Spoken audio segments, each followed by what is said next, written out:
তো বন্ধুরা এসে গেছি আমার একটা নতুন ব্লগ। এই যে টায়ার কাপ দেখছো, চাটা শেষ করে এই ব্লগটা করছি। হ্যাঁ, তো আজকে নতুন একটা ব্লগে এসে গেছি। আজকে আমরা কথা বলবো ফোনদীপ নিয়ে আর মিনা নিয়ে। বলো টিনা বলো, এখন তো সব কোড ওয়ার্ড দিতে হবে, নাহলে কখনো স্ট্রাইক খেয়ে যাবো, চ্যানেল বন্ধ করে দেবে। এমনিতে গরিব মানুষ, ভিউজ হচ্ছে না। তো একটা কথা আছে বাংলায়, বউ চলে গেলে বউ পাওয়া যায় রে পাগলা, মা গেলে আর মা পাওয়া যায় না। এতদিনে ফোনদীপ বাবু বুঝে গেছে। তো এতদিনে মায়ের ভালোবাসাটা কোথায় ছিল? এতদিন পরে বুঝলি মায়ের কদর? বউ চলে যাওয়ার পর বুঝলি? তা যাক, আগে বুঝলে হয়তো ওই বাচ্চাটাকে মা ছাড়া থাকতে হতো না। তো যাই হোক, এসে যাই এবার প্রসঙ্গত কথায়।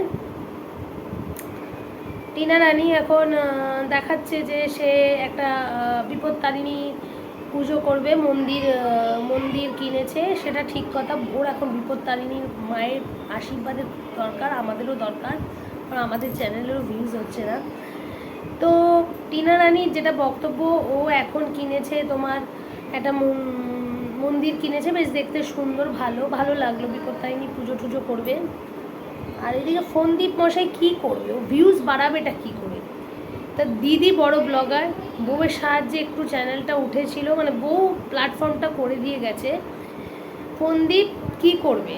কি প্যারেন্টিং করতে তো সে জানে না, কারণ সে নিজে জানে না যে তার ছেলের কি পরীক্ষায়, কি মানে কি সাবজেক্টের পরীক্ষা। এদিকে ও দাবি করছে, ও বলে ভালো বাবা, ঠিক আছে, ও দাবি করছে। তাহলে ভালো বাবা, সে জানে না যে তার ছেলে কোন ক্লাসে, মানে কোন সাবজেক্টের পরীক্ষা, সেটা দাদু বলে। মাও অতটা কনসার্ন অবশ্য ছিল না হয়তো। আচ্ছা, মা তো এখন তার নিজের সংসার গোছানো নিয়ে ব্যস্ত। তো দেখা যাক ছেলেকে কবে আনবে। তো আসি ফোনদীপের কথায়, যেটা মেন আমার আজকে বলার উদ্দেশ্য। ফোনদীপের এতদিন ভিউজ হচ্ছিল না, হঠাৎ করে ট্যাগ লাইনে দিল, দেখো আজকে আমাদের বাড়িতে কে এসেছে। সত্যি তো, তোদের বাড়িতে কে এসছে? আমিও বেশ তকমা খেয়ে গেলাম, কি জানি আবার কে এসছে। এখন তো ওদের বাড়িতে অনেক ব্লগাররা ঘোরাঘুরি করছে, কন্ট্রোভার্সি ক্রিয়েটাররা। আর ও তো এখন নতুন নতুন কন্টেন্ট খুঁজছে, মানুষকে ডেকে ডেকে ডেকে ডেকে কন্টেন্ট করছে। কারণ দেখো, ওর কাছে আদৌ কন্টেন্ট ছিল না। ও যা ভাইরাল হয়েছে ওর দিদির জন্য হয়েছে, আর বউ ওকে ভাইরাল করে দিয়ে গেছে। যাই বলুক তাই বলুক, বউয়ের ক্যালি ছিল। ও নিজে একটা ব্লগ দিলে হয়তো তো 30, 40, 50 ভিউজ এলো, কিন্তু তাতে কি জল গরম হবে? কেন, বউয়ের সাথে তো কম্পিটিশন করতে হবে। তো যাই হোক, খরচাপাতিও তো ভালো করতে হয়, কারণ ওর তো রুজি রোজগার এইটাই। আর মাসি তো মানে আমাদের মাসিমা তো আরও উচ্চ স্তরে। টিনা যখন ওই যখন সব জিনিসপত্র নিয়ে এলো, তখন সে বলেছিল যে টিনা বলে তাকে ভারী ঝি হিসেবে খাটাচ্ছে। তো এখন মাসিমা, এখন আপনার পরিস্থিতিটা কি? তখন বউ ছিল, কারণ আমরা ব্লগে দেখেছি টিনা জোগাড়পাতি করতো, রান্নাটা মনে হয় শুধু মাই করতো, বাকিটা সব কিন্তু টিনা করতো। টিনা ফুল ফুল ফুল তুলতো, অনেক কিছু কাজ টিনা করতো। মানে একটা বউ হিসেবে আমি কিন্তু মানতে হবে, 5 বছর টিনা যে সংসারে ছিল, কিন্তু প্রত্যেকটা যতটা আমরা অনস্ক্রিন ফলস দেখা কাজ যাই দেখো, অনস্ক্রিনে যা দেখেছি, টিনা একটা ভালো বউয়ের মতো সব কিছু করতো। কখনো ওকে প্রতিবাদী বলে মনে হয়নি। মানে ও খুবই, আর এই যে কথা বলার স্টাইলটা, অনেকে বলে এরকম কথা বলছে কেন আতলে মেয়ে, কিন্তু এটা ওর জেনারেল স্টাইল, মানে হ্যাবিট। মানে এক একজনের এক একটা স্টাইল থাকে। যেমন রান্না সবার হাতে সব রকম সমান হয় না, তেমনি এটাও এক একজনের কথা বলার স্টাইল থাকে, যেটা টিনার মধ্যেও ছিল। তো এখন কথাটা হচ্ছে, ফোনদীপ এখন কি করবে? টিনাকে নিয়ে বেশ পিন্ডি চটকে কতগুলো ভিউজ করলো, কিন্তু টিনাকে নিয়ে ভিউজ করলে কি বেশি দিন তো চললো না। আর কি করবে? টিনা তো এখন আর কন্টেন্ট মানে কম, কী বলে ওটাকে, কন্ট্রোভার্সি করার সুযোগ দিচ্ছে না। কারণ মাঝে কন্ট্রোভার্সি হয়েছিল ওর এগ্রিমেন্ট নিয়ে, ওর বাড়ির মালিকের হোয়াটসঅ্যাপ নিয়ে অনেক কিছু কন্ট্রোভার্সি হয়েছে। সেক্ষেত্রে টিনাও কিছুটা ভুল করে, টিনাও অনেকটা ফেসে গেছিলো। কিন্তু টিনা আস্তে আস্তে দেখছে যে কন্ট্রোভার্সি থেকে ও হয়তো ভেতরে করছে, কন্ট্রোভার্সি ক্রিয়েটারদের এগেনস্টে কিছু করুক না করুক সেটা ওর ব্যক্তিগত ব্যাপার। কিন্তু এবার ও একটা নিয়মিত ব্লগ দিচ্ছে, যেটা ভালো লাগে, মোটামুটি খারাপ লাগে না। তবে কি একটু একটু গেও ছাপ তো আছেই, সে তো থাকবেই। আচ্ছা, তো যাই হোক, ফোনদীপ এখন কি করবে? তো হঠাৎ দেখা গেলো তার নাকি কোন আত্মীয় স্বজন আসছে। তো তো আত্মীয় স্বজন তো বলতে ওর মাসির বাড়ির লোকেরা, যেটা তার দিদি উল্লেখ করে থাকে, কিন্তু আমরা তো যা ব্লগ দেখে খুব একটা সচরাচর তার দিদি বাড়িতে সে আসে না, তারা আসে না। তো কন্টেন্ট ক্রিয়েটার দুই, মানে মাঝে দেখলাম একজনকে সে গেছিলো, সেও কন্ট্রোভার্সি ক্রিয়েটার ছিল, সে ভিউজ নেওয়ার জন্য গেছিলো। এখন ব্যাপারটা হয়েছে কিছু ব্যক্তি, মানে দুটো স্বামী স্ত্রীর অশান্তি ইউটিউবে যারা একদম নামজনিত ফেস, এখন জানি না তারা গটাপভাবে পরকীয়া করে নিজেদের ভিউজ আলাদা আলাদা চ্যানেলে বাড়াচ্ছে কিনা সেটা বোঝা যাচ্ছে না, না এটাই সত্যিই তাদের মধ্যে এটা ক্রমশ প্রকাশ্য। কারণ আমাদের ম্যান্ডি যা করলো, সত্যি যা করলো, তারপরে আমাদের লজিক আর মিলছে না। কখন এরা ইউটিউবাররা, মানে ডেলি সব সিরিয়ালের থেকে বেশি ইন্টারেস্টিং হয়ে গেছে এখন এইসব ব্লগাররা, মানে কিভাবে এরা টুইস্ট করবে। আজকেও আবার এই ইউটিউবের এই যে ফ্ল্যাটের ব্যাপারটা, এইটা আবার আরেকজন ক্রিয়েটারও আজকে ভিডিওতে বলেছে যে আমি ইউটিউবের পয়সায় ফ্ল্যাট নিলাম। তো দেখো চেন ওয়াইজ কিন্তু কিন্তু সে অত দূর নামেনি, কিন্তু তারা যে টোনে এই যে ফ্ল্যাট নিলাম কথাটাতে অনেকটা মিনা রানীর ছাপ এসেছে। এরা তো সব একই সাথে, এদের আমরা দেখেছি একই জায়গায় একই অনুষ্ঠানে, আমরা অনেক ভিডিওতে এদের পরস্পরকে এক জায়গায় দেখেছি। তো যাই হোক, এখন ফোনদীপ ভাবছে কি করে ভিউজ বাড়াবো। এখন দেখো কিছুদিন আগে আসানসোলে ঘুরে এলো বাবা, তারপরে পুরী গেল, তা এখন হচ্ছে ঘোড়া বাই আর কোথায় যাই। তো সেক্ষেত্রে এখন জলপাইগুড়ির দিদি এসছে, যে জলপাইগুড়ি থেকে যে দাদা এসছেন, তাদের নিয়ে কি করবে, লাভ ছাড়া তো কিছু করে না। দেখো আমি যদি কোনো ক্রিয়েটার, আমার ভিডিও ভিউজ চলছে না, আমি সাপোজ কোনো ক্রিয়েটারকে নিয়ে এলাম, সেই ভিউজে যদি আমার 1 লাখ 1.5 লাখ ভিউজ হয়, সেইখানে আমার কিছু টাকা সে তাকে দিতে কোনো অসুবিধা নেই, কিংবা তার পেছনে তাকে ঘুরতে খাওয়াতে, যেরকম আমরা দেখেছি। দেখো স্পষ্ট কথা, ভিউ কোলাবরেশন ছাড়া কোনো চ্যানেল দাঁড়াতে পারছে না, যারা কোলাবরেশন ছাড়া দাঁড়াচ্ছে তারা পারছে না। কেন আমি যা ইউটিউবে দেখলাম সবই কোলাবরেশন করছে, সে রিয়াঙ্কা বলো, ম্যান্ডি বলো, মৌ বলো, যা ব্লা ব্লা ব্লা যা চ্যানেল আছে সবাইকে বলো করছে। তো এখন কথা হচ্ছে যে এদের দুটো পদ্ধতি, এক তো কোলাবরেশন করা ছাড়া ওঠার উপায় নেই, আরেকটা হচ্ছে পরকীয়া একটা ফেস, একটা আজকে ম্যান্ডি যে ফিতাটা খুলে দিয়েছে সেটা অনেকেই দেখেছে। ম্যান্ডি একদম রাতারাতি ভিউজ পেয়ে গেল, 4 লাখ সাবস্ক্রাইবার হয়ে গেল, ম্যান্ডি ফেমাস হয়ে গেছে। তো ম্যান্ডির টেকনিক, আপনি কি মিনার ব্যাপারটা চলছে, ফোনদীপের ব্যাপারটা চলছে না, ওদের মধ্যে সত্যিকারেরই কোনো মিসআন্ডারস্ট্যান্ডিং, মানে কোনো একটা বড় ইস্যু হয়েছে, এটা পরবর্তীকালে দেখা যাবে। যদি ম্যান্ডির মতো তারা আবার মিলে যায়, মানে কারণ ডিভোর্স কেউ কাউকে দিচ্ছে না, এও ডিভোর্স দিচ্ছে না, ও ডিভোর্সের কথা বলছে না, ও এর নামে বলছে, এ ওর নামে বলছে, মানে দুটো চ্যানেলের ভিউজ দেখো, একটা বাড়িতে ভিউজ আসছিল, সেই ভিউজটা এখন স্বামী স্ত্রী দুজনে আলাদা আলাদা করে কামাচ্ছে। তো কারণ মানুষ একদিনে রান্না এইসব আর কত দেখবে, তো এইটা ইন্টারেস্টিং হয়ে গেছে। আমাদের কিছু ভিউয়ার্সদেরও আমাদের চুলকানি আর স্বভাব আছে, আমরাও এইসব দেখতে ভালোবাসি। তো যাই হোক, ফোনদীপ কী করবে, তা এখন যারা এসছে তাদের নিয়েও এখন কন্টেন্ট ক্রিয়েট করবে। হতেই পারে 20-30 হাজার টাকা করে ঘুরতে গেলাম, তারপর তো আমার লাখ লাখ টাকা ইনকাম হচ্ছে, আর 20-30 হাজার টাকা গেলে কী হয়।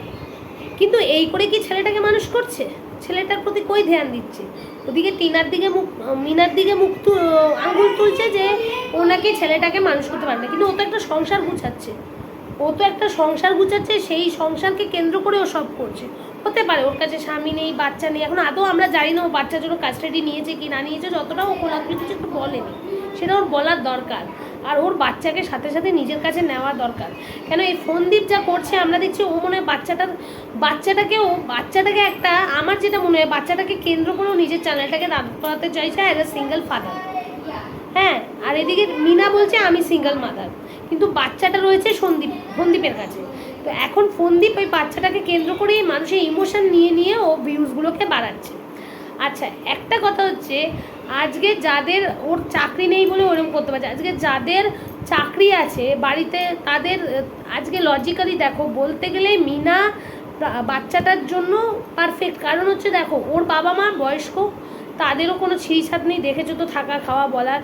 হ্যাঁ, যে শিক্ষাটা হতে বড় স্কুলের পাশে বাড়ি নিয়েছে মিনা, আর যাই হোক একটা মায়ের বলতে পারো যে ও বাচ্চাকে ছেড়ে, এখন বাচ্চাকে ছেড়ে গেছে, ও চলে গেছে না এরা দেয়নি, সেসব ঘটনা তো আমরা জানি না, যা আমাদের যেটুকু দেখিয়েছে আমরা সেটুকুই জানি।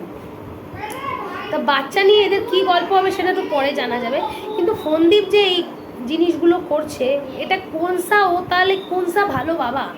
একটা বাচ্চা, তাকেও পড়াশোনা শেখাচ্ছে না, শুধু ও আসে আজকে 3.5 বছরের বাচ্চা, হ্যাঁ, সে কিছু বলতে পারছে না, সেও এখন হাতের লেখার উপরে, অক্ষরের উপরে ঠাকুরদা লিখে দিচ্ছে, তার উপরে ঘোরাচ্ছে।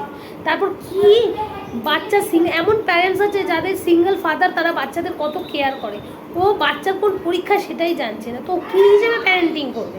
আর এখনও দৌড়চ্ছে কি ভিউজের পেছনে টাকা, আদৌ তোর রোজগার কিছু নেই, ওর তো রোজগার কিছু নেই না, রোজগার থাকলে তো ও করবে, ওর তো রোজগার তো এইটাই। টিনা যতক্ষণ টিনা ক্যামেরাটা সামলেছিল, ও কিন্তু ততক্ষণ ওকে ফিল্ডে আসতে পারেনি, টিনা একাই 100 ছিল, কিন্তু এখন যখন টিনা চলে গেছে, এখন ওকে তো করতেই হবে। আর আমাদের মাসিমা, তিনি তো করে বসে পড়বেন, ওরা কাজের লোক রাখতে পারে না, এত টাকা রোজগার করে কেন রাখে না? যে ওদের বাড়ির যে খবরাখবর, সেইগুলো যদি আবার কন্ট্রোভার্সি ক্রিয়েটাররা জেনে যায়, ওদের তো ইমেজটা খারাপ হয়ে যাবে, কেন ওরা যে টাকা পেয়ে তাদেরকে কাজের লোক রাখতে পারে না। আর মাসিমা তো মনে হচ্ছে প্রচণ্ড ইয়াং, মানে এখনও দৌড়তে পারবে, 2-3টে বলে কিক মেরে দিল আর কি। তা যাই হোক, এই সব কাণ্ড চলছে ফোনদীপের। তো ফোনদীপকে দেখে এখন ওই একটাই কথা মনে হলো যে ওর এখন একটাই লক্ষ্য, কি করে ভিউজ কামাবে। অসব বউ যদি কেস করে, সে কেস সাথে কেন, দেখো বউকে অ্যালিমনি দিতেই হবে এনি সার্কামস্টেন্সেসে, বউ যদি ডিভোর্স নেয়, কিন্তু ও ভালো কথা বলেছে, ও ডিভোর্স নেবে না, ফোনদীপকে ও ডিভোর্স দেবে না। সুতরাং সেক্ষেত্রে ও জেনে গেছে, ও লাফালাফি করে লাভ নেই, ইমেজটা এখন যতদূর ওর খারাপ করা যায়। কেন ও একবার বলছে চুরি করেছে গয়না, চুরি করেছে গয়না, যে বউ রাতারাতি পালিয়ে গেল, ওই ইমোশন দিয়ে সে ভিডিও করে ফেললো বউয়ের যাওয়ার, সেটা নিয়ে ভিউজ কামিয়ে ফেললো। ওর বউ চুরি করে নিয়ে গেল গয়না, সেটা নিয়ে ভিডিওস বানায়নি, আর তার প্রমাণ কেউ দেখিয়েছে। আর দ্বিতীয় কথা, ওর বলছে যে টিনা নাকি ওর পয়সা দিয়ে,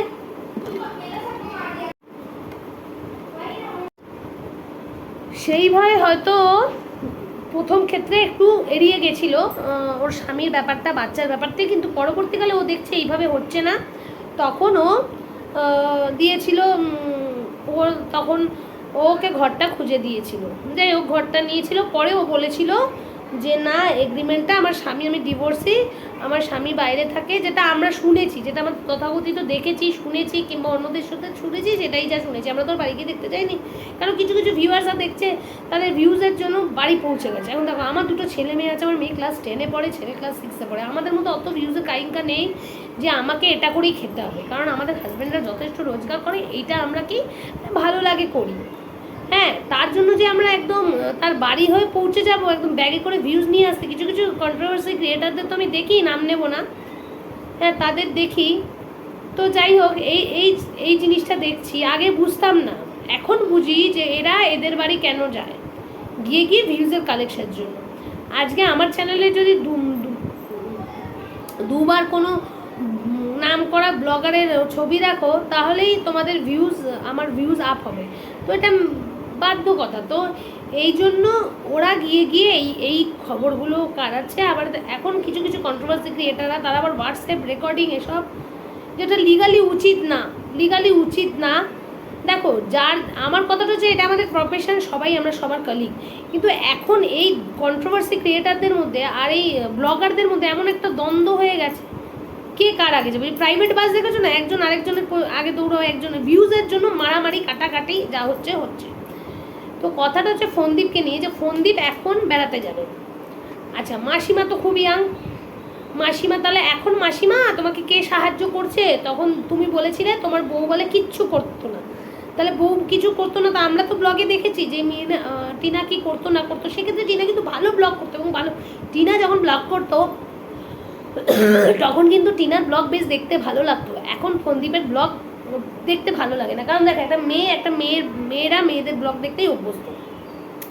এখন ফোনদীপ কিছু কন্ট্রোভার্সি ক্রিয়েটারদের দিদিদের, মানে ভাই হিসেবে, তারা তাকে কন্ট্রোভার্সিতে ফোনদীপের সাথে হয়ে টিনাকে মানে অপোজিটে নিয়ে তারা তাদের ভিউজ আপ করছে। কিন্তু অ্যাকচুয়ালি দেখো, ব্যাপারটা তো আমরা কেউ ছিলাম না, তাদের মধ্যে স্বামী স্ত্রীর মধ্যে কী ঝামেলা হচ্ছে তারাই জানে। আমরা কন্ট্রোভার্সি ক্রিয়েটাররা কি রুটি শেখছি, যাতে আমাদের রুটিটা ফুলে যায়, মেন হচ্ছে সেই কথা। তো তোমরা বন্ধুরা বলো যে কথাটা ঠিক কি না, যে কতদিনে বুঝতে পারলি বউ গেলে বউ পাওয়া যায়, মা গেলে মা পাওয়া যায় না। তো এটা পরে বোঝা যাবে, পরে বোঝা যাবে। আজকে টিনাকেও একটা কথা বলি, যে তোমার বাচ্চা দিন দিন বড় হবে, তো তোমার নামে যারা এইসব কুৎসা রটাচ্ছে তাদের নিয়ে একটা লিগালি অ্যাকশন নয়, এবং প্রমাণ করো যে তুমি তোমার দিক থেকে ঠিক আছো। কেন কিছু কিছু ক্ষেত্রে মুখ বন্ধ করে থাকলে চলে না। আজকে তোমার বাচ্চা যখন স্কুলে যাবে, তাকে ম্যান্ডির মতো তোমার অবস্থা যেন না হয়, কারণ ম্যান্ডি যে জিনিসটা করেছে তারপরে কিন্তু ব্লগারদের মনে ওই এমনি বাপের বাড়িগুলোও লোকে ভাববে বাপের বাড়ি যাচ্ছে নিশ্চয়ই কোনো একটা ব্যাপার আছে, এরকম একটা হয়ে গেছে ব্লগারদের নিয়ে। ম্যান্ডি যা করেছে, ম্যান্ডি যা বদনাম করেছে বাইটি ফিল্ডটাকে। তো যাই হোক, সেই জন্য এরকম বলছি, তুমিও একটু সচেতন হও, আর তোমাকে নিয়ে কানাঘুষো করতে দিও না। স্ট্রেট কাট যা আছে কোলাকুলি, কারণ তুমি এখন ভাইরাল ফেস হয়ে গেছো, তোমার সব কিছুতেই লোকে এখন নজর রাখবে। তো সুতরাং বন্ধুরা আজকে এই পর্যন্তই। দেখো ব্লগটা কেমন লাগলো, আর রায় জানিও যে আমি কি কথাগুলো বললাম সেটা ঠিক কি না সেটা বলো। তো আজকের ব্লগ এই পর্যন্তই। প্লিজ লাইক করো, শেয়ার করো, সাবস্ক্রাইব করো চ্যানেলটা। আবার কালকে দেখা হবে।